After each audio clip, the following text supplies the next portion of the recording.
High, আমি পারমিতা আর আমি এখন ফুললি রেডি। আজকে আমাদের একটা স্বপ্ন পূরণ হবে, তার জন্য দুজনেই রেডি হয়ে গিয়েছি। তো আমাদের সাথে তোমরাও চলো।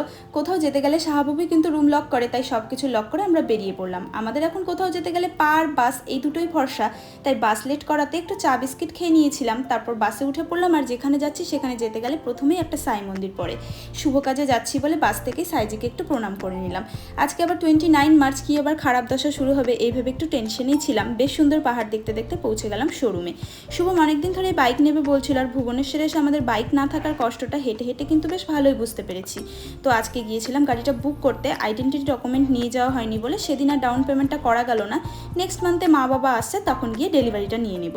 তো আমাদের বুকিং প্রসেস ডান, তারপর আমরা ওখান থেকে বেরিয়ে গিয়েছিলাম। দুজনের জীবনে প্রথম 2 চাকা নেওয়া, তাই এই গাড়িটা আমাদের কাছে খুবই স্পেশাল। তারপর পাশের একটা দোকান থেকে জিলাপি আর পকোড়া খেয়ে নিয়েছিলাম। আর প্রত্যেক দিনের মতো সেদিনে একটাও বাস ছিল না। আর ওখানেই দেখতে পেলাম গাছ ভর্তি ফুলে ঠাসাই সাদা রঙের বোগেনভেলিয়া।